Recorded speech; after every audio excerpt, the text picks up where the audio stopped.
This one's for people who are potentially in your 20s or 30s, or, if you're struggling in life in any sort of way, no matter what age you are. And it's kind of the things that I wish I knew a lot sooner than I knew them. Things that I wish that I knew in my 20s or in my 30s that would have helped me steer a path to a more satisfied, happier existence so that I could enjoy myself more and really understand what I wanted out of life and what made me happy. And so I've broken them down into about 8 sections. So there's a lot. I'm going to jump right into it. And the other thing you should know is even if you come away with like 3 or 4 of these, 2 or 3 of these, 4 or 5 of them, even one of them is going to probably mean drastic changes for the better in your life. And that's why I put them in here. And these have really, really helped me. So let's get started. The first and major one is to find your core values. And if you've watched any of my other videos, I've mentioned this before. And the reason it's so important and also the overarching phrase that encapsulates this number one thing that you need to know is know yourself. And it really means understanding what makes you tick, understanding what makes you feel good, what makes you happy, what you enjoy, and also that defined from what you don't. By defining what you really, really value in your life, that, and I've said it before, is going to give you a rudder, a way to steer your ship wherever it wants to go. So that, for example, if you find that some of your core values or one of your core values, usually it's around 5 that I suggest to focus on.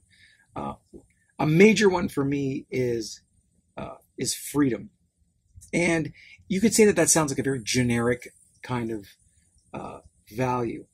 But for me, it's really, really important that I am free from interference from anyone and anything. And I say that because I really, really value my independence and my ability to problem solve for my own life and to not have others interfere with that. Because of the way that I was raised, and also my fierce independence that I built up over time, my freedom is really, really important to me. It's more important to me than money. It's more important to me than relationships. It's more important to me than almost anything else in my life because it allows me to take full responsibility for my life and to steer it the way that I want it to go without interference. Probably why I ended up here, because there's a lot more freedom here to do things without external interference. And just to give an example, if freedom isn't one of yours, it could be safety could be one of your core values. And that means a whole bunch of different things to where your life would go. Now imagine if you were like, safety is my number one, and I'm like, freedom's my number one. I'm going to live a completely different life than you are. And if they're so core to our values, then to be honest, we're probably not going to get along, like at all, in any case. And so this is also why values are important, because you will necessarily associate with people who have similar values to you, and you'll feel good about that. And if you don't know what those values are, and you associate with people who don't have your values, you'll be miserable and you will not get along, especially in intimate relationships. It's very, very obvious. This is why knowing your core values is so, so important for every part of your life.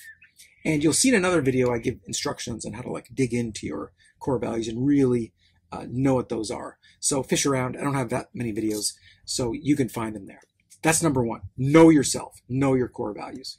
The other one, and I just mentioned it in the last one, is to really understand that you are responsible for all of the things in your life, in the sense that if you are not happy with something in your life, it is your responsibility to change that, to move into an area that makes you happy, to find out whatever is making you unhappy and look at it and be like, is this something that I need to work on in myself?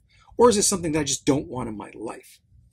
Ultimately, you knowing that you are responsible for that gives you the power to act on it and make those change. And so that's really just a simple belief system.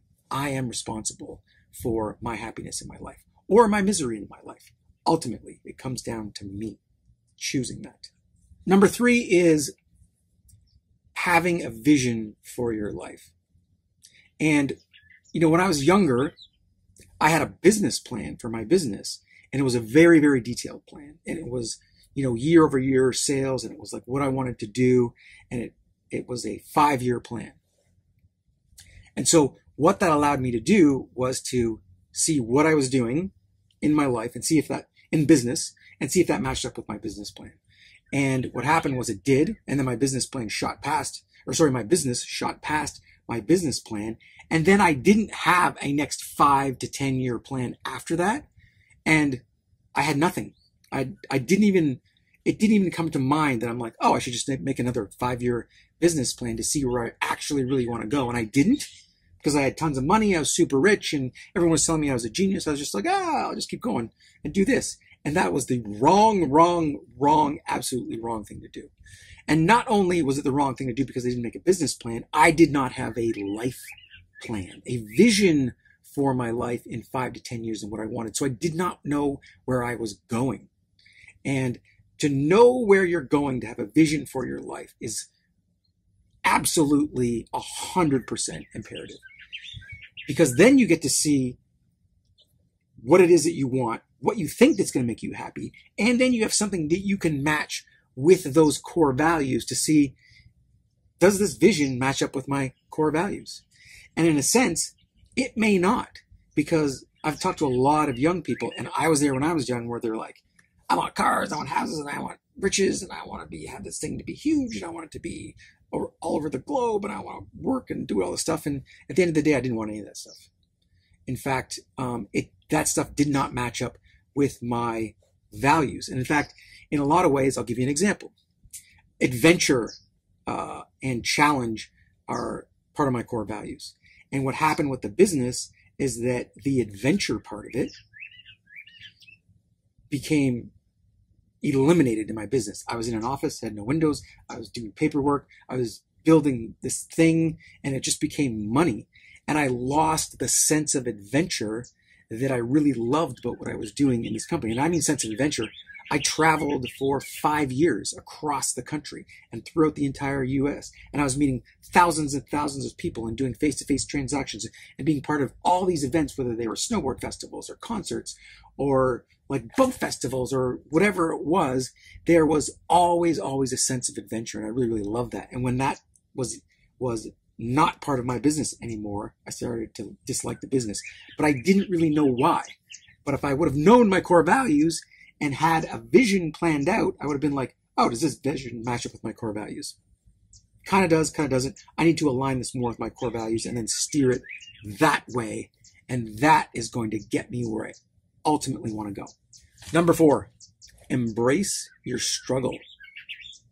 We have this thing in our culture where it's like seek comfort, seek convenience, make things easy. Think of like, you always want to go for the vacation, sitting in a resort, sipping Mai Tais and lying by the pool. That's garbage. That gets you nowhere. In fact, that could be a vision to have that as part of your life, but the things that you struggle with, the things that make you uncomfortable, whether that's personally, whether that's in a relationship, whether that's at your job, and throughout your life, those are the challenges. Those are the things that are going to help you grow and become a better person. So you need to embrace those because they are opportunities for you to grow. And so embracing your struggles, whatever they are, is the best way for you to get through them and for you to find out how to be a better person. And if you are miserable during that thing and you're trying to avoid them and get away from them, you're not going to learn. And the learning process is going to be horrible. And so understanding that discomfort and struggle is not only a core part of the human experience, but it is necessary for you to grow and become a better person and to get the better life that you want. You absolutely have to struggle. If you do not struggle, you are not going to get there. So embrace it, enjoy it, welcome it, deal with it. Okay, the next one is simple. Take action. You can't just sit around and think about stuff. You have to create goals and tasks, and you have to take action in your life to get where you want to go, to become who you want to be. You can't just be it. And a lot of the sort of new age sort of spiritual thing is just be. The fact is that just being has a purpose. So even if you want to be a monk and you want to be a person who is not affected by anything else in the world, the action you have to take is to go to a place where you can do that. You have to eliminate a bunch of things in your life so you can do that. You have to be able to sit around in a cave or in a monastery or whatever and meditate for hours upon hours every single day. That is an action within itself. So taking action in your life is what you need to do to get anything in your life. Even if that inaction is putting yourself in a place for you to be inactive. You have to take actions to get there. Everything is about taking action. So if you're not taking action in your life to get to the vision that you want, then you're not just going to become that person. It's not just going to be given to you. That is not the way the world works at all. The next one is say yes to what energizes you. And here's the simple logic around that. If you say yes to stuff that you're excited about, that's the energy that you're like, ooh, this makes me feel good. Then it's going to give you energy. It's not going to take away your energy. So understanding the things in your life that are exciting to you, that give you good energy. I'm not talking about drinking or taking drugs or going to parties.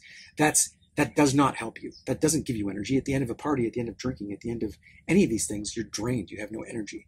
So it's saying yes to the things that are good for you, that give you energy, whether that's a diet, whether that's exercise, whether that's a typical or not typical, whether that's a specific job or career.